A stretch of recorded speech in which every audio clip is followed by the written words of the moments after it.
before we get into this at all, I do need to say, I am here representing myself, not the Center for Immigration Studies. Just this is all Ben Dierker, not Center for Immigration Studies. Okay. So I do work for the Center for Immigration Studies, which is the only think tank dedicated solely to the issue of immigration. And, they're a think tank, not a lobbying firm or anything. So they do research on immigration. They're not out there, running up to Congressman's office and pushing policies. The people who work there have their own views on immigration, but that's not something that's being forced into the policy realm. It's just the research that they produce and their interpretation of it. If anyone is familiar with the Center for Immigration Studies, it is slightly controversial because of the Southern Poverty Law Center labeling them in a completely disingenuous and wrongful way. Yeah, but the Southern As Poverty Law Center is kind of terrible sometimes. Right, they are. I mean, Yeah. they're out there just calling everyone a hate group because it helps them get more fundraising. Um, whether or not they did good work back in the day fighting the KKK doesn't really give them license to start calling everyone the KKK now. But so I am a legal and policy intern for the Center for Immigration Studies, and so my role is basically to assist a immigration judge who is the resident fellow in law and policy at the think tank in his research, his writing, um, his interpretation of law and things like that.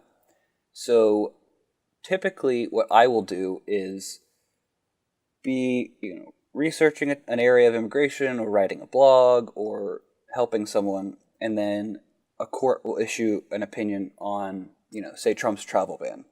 And so I'll drop everything, immediately print out that opinion, read the whole thing, and then I'll go talk to my boss and we'll discuss it and analyze how we think the court got to their decision, what are the implications, and how does this impact the discussion on immigration. And then, typically he'll write an analysis of it and I'll help him edit and move on from there.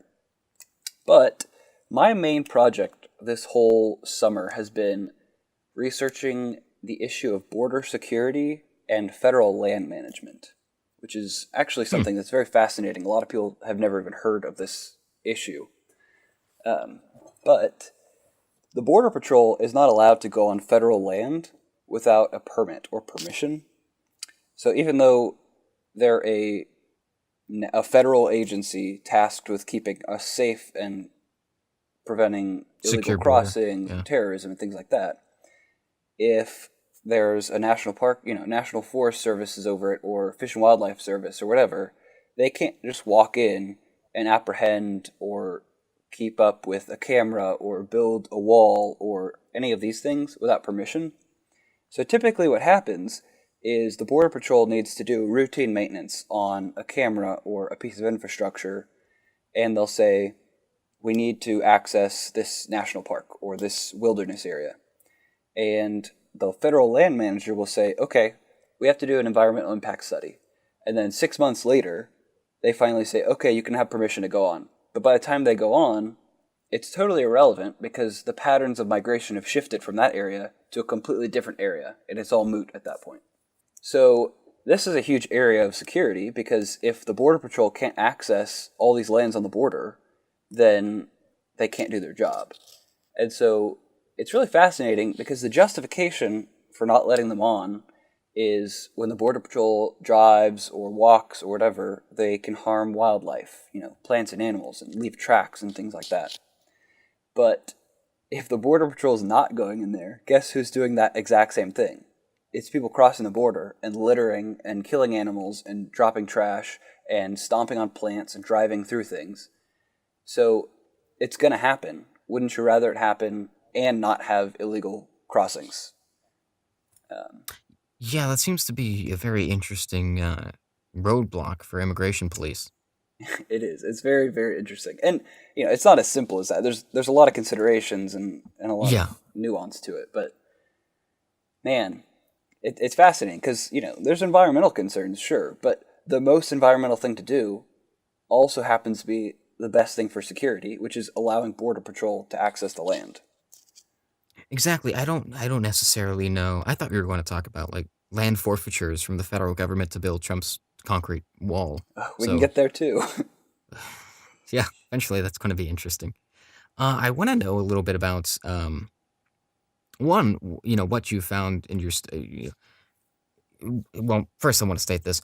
I find it amusing that every time Donald Trump says something, you're going to have to respond to it, which means that you must be going crazy for the most part when it involves immigration. So Yeah. that, So the immigration topic as a whole really is fascinating because it's such a nuanced thing. It's not like, there's two crowds. There's open borders and there's not open borders, basically. And, that's ultra simplifying it, but that's not even as simple as it is.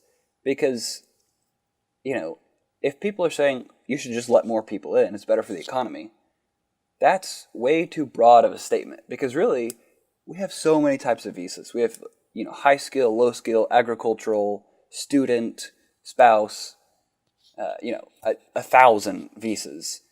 And there are different needs in different places. We have states that have a need for more immigrants. We have states that really can't take any more. And that's all legal immigration. We're not even talking illegal yet. And when people just say more people, what they're really saying is, I don't understand that there are some visas that don't need more, and there's some that really do need more. And there are some areas of the country that need more, and there's some that can't take more. And so it's important to just, first of all, understand that it is nuanced before you even get into understanding the nuance, because you can't just say open borders is the best and closed borders is the best. Because it really, every level of this has a different consideration and a different policy implication, and it's economically different, and it's culturally different, and it's legally different, and it's important to know that. yeah, there was a PragerU video recently. I'm actually going to look it up right now because it was important. It was Charles Crosshammer, I think I'm pronouncing that Krauthammer, right. yeah, Yeah, Krauthammer. And he talks about the nuance of the issue in a 5-minute segment, which is actually really well done, I thought. yeah, That you need both amnesty and border security. It's kind of more of a question of what comes first. mm, Uh, I kind of take that. I've taken that same position for a while now. That once we yeah, secure the border, we can talk about amnesty, road to citizenship for the 11 billion here illegally. I guess you would say 10 million if we're not including felons.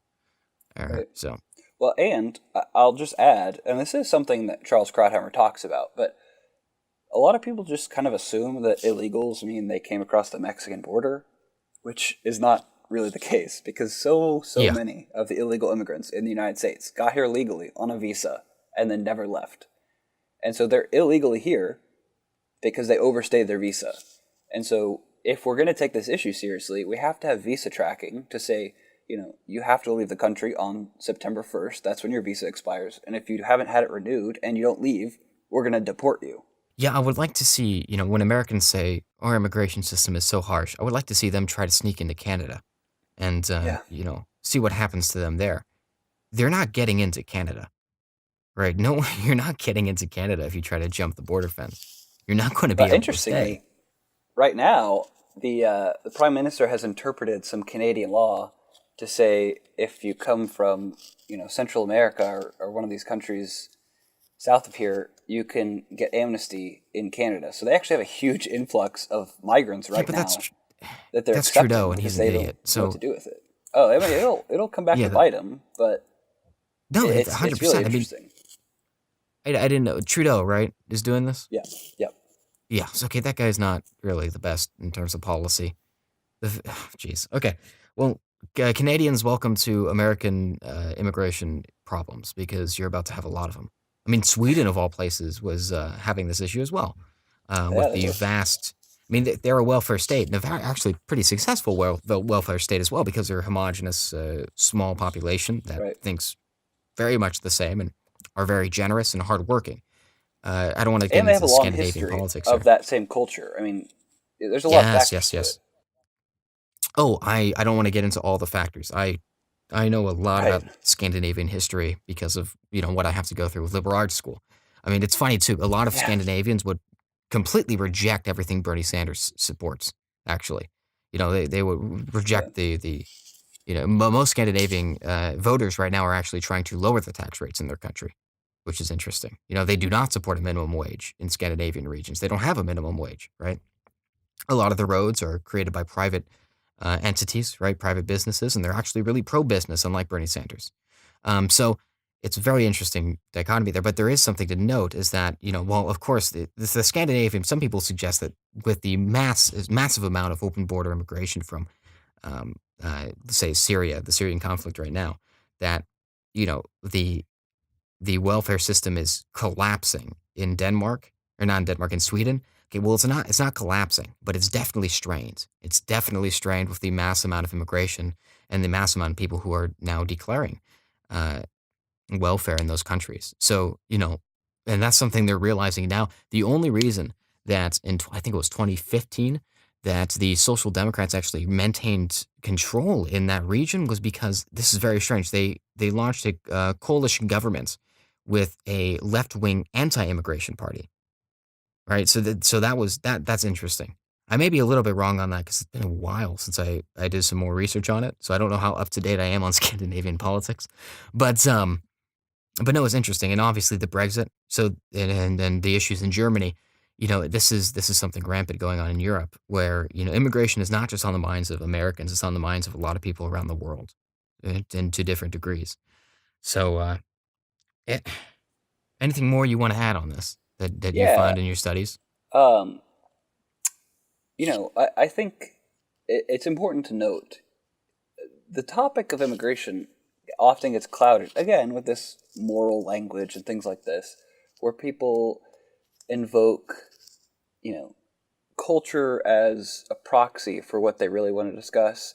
And I don't think there's anything wrong with who the immigrants are, where they're coming from.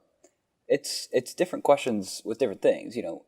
We have a welfare state. You can't have open borders and a welfare state. Things like that. Like it doesn't matter where they're coming from. It's just that we can't have so huge amounts of immigration while we have a government that's burdened by paying its citizens quote unquote entitlements. Um, and so, people look back and say conservatives are just racist because, 100 years ago, what we had was Irish and English and Italian and all these immigrants, and they're white. And now you're just mad because the immigrants are brown. And that really has nothing to do with it. I don't care where they're coming from. Um, the fact is, 100 years ago, we didn't have a welfare system like this. And, our economy was different. We didn't have a service industry. We had more manufacturing. And everything has changed. Our country, our culture, international competition. There have been 2 world wars since then. The entire picture has changed. And so it's not just, oh, well, you had virtually open borders then, which also isn't the case. I mean, we've had immigration conversations since the Alien Sedition Acts, right at the founding when Hamilton and Adams were discussing immigration. Um, so it's important for people to understand history and understand economics because those two things impact this to a considerable degree.